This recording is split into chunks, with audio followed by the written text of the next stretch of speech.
Hi guys, so I don't want to be pessimistic here, but I think it's important to be somewhat realistic. Now, during the Brexit transition period, the EU treated the UK with a certain amount of respect. They were a former member. In many cases, they were following the same rules as the EU members because of the Brexit transition period, the agreement that took place between Boris Johnson's government and the EU. Now that that has finished, the relationship is going to change. The European Union's boxing gloves are, in a sense, going to come off. Now, they were quite adamant and quite strict with the UK during the Brexit transition period. They were adamant about the UK following the rules. If they breached international law, the EU would open litigation against them. But at the end of the day, there was a friendly relationship. That has finished. That is not going to be the case going forward. And I am concerned now that the UK has fully left and there is no transition period, the EU is going to take advantage of the UK's weaker position. Now, what do I mean by that? We have seen how Boris Johnson used the threat of a no deal to get a deal. At the end of the day, he wanted a deal. And I had said on numerous occasions in the past that he would get some sort of deal, maybe a bare bones deal or something just to get him across the line. And that seems to be somewhat the case.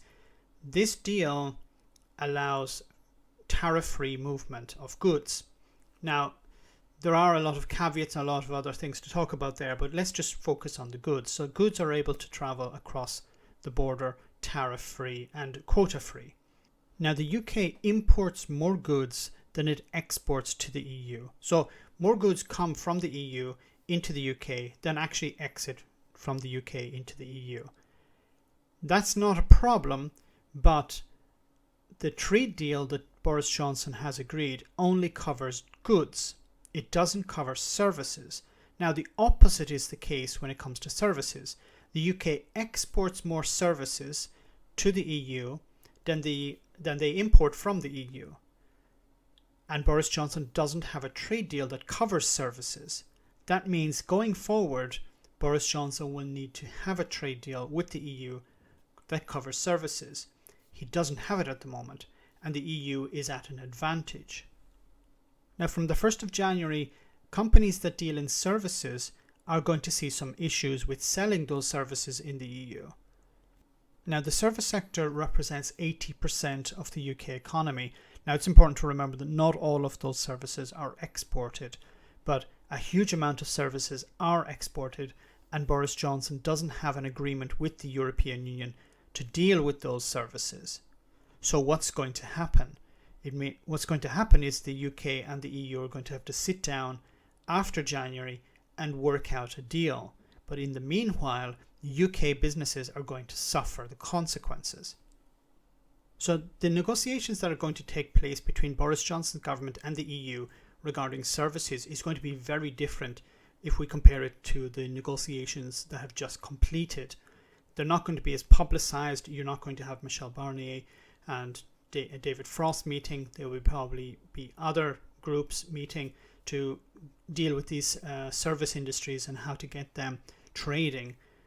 But it will probably be over a longer time frame. There won't be this Brexit transition period where there was a deadline. I think it'll be something much more open. Now, this works both in favor of the UK and the EU and against both of them, because the longer it goes on, the more difficult it will be for businesses, but the longer it goes on, the better you can have, the better type of trade deal you can have, because you have more time to invest in looking at the different details of it, and you don't have this sword of Damocles hanging over your head with the idea that we need to finish this on time. Now, I want to go back to the goods part of this agreement that Boris Johnson has signed with the European Union. Now, when it comes to goods, there is the level playing field that stipulates that the UK and the EU must be aligned when it comes to environmental protections, workers' rights, and standards for goods. Now, this seems okay on the surface, but it's not going to be checked until 4 years later. So it's going to be monitored not every year, not every 6 months, but every 4 years. That means that the UK could deviate from environmental standards, workers' rights, and product standards within that time frame. There's also the problem that the EU may be happy to accept the standards of the products but ignore some other aspects of what the businesses are doing.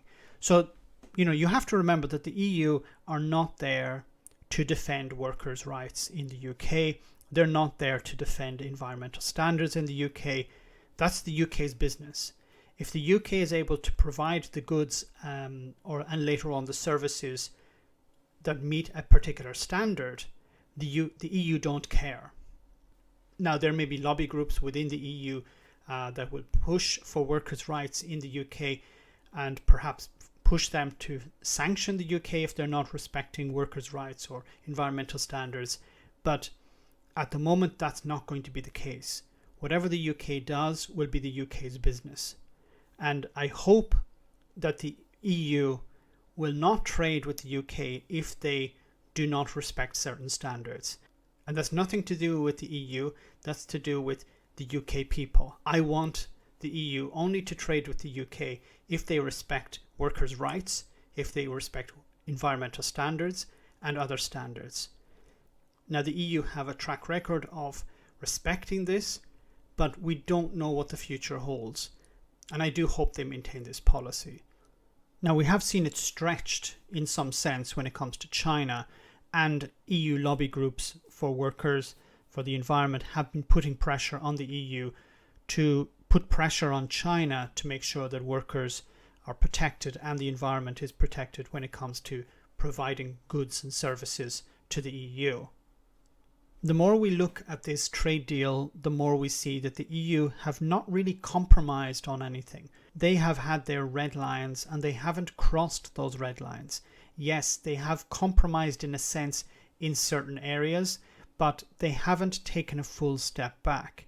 And of course, there is this very important issue of services. The UK doesn't have a trade deal that covers services, and that's going to be hugely important for the UK economy going forward. If this is not resolved, the exchequer is going to suffer, and that means later on, of course, the UK economy suffers, and that means ordinary people are going to suffer. So I think it's very important that Boris Johnson gets back to Brussels, or at least someone who's going to replace him gets back to Brussels and sorts this out, because going forward, the amount of trade we're talking about is massive. It dwarfs completely the fishing industry, which the Brexiteers were focusing on completely up to this stage.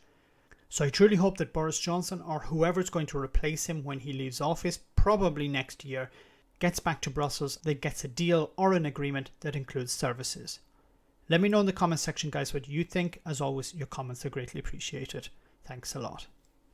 I want to say a big thank you to all of my patrons.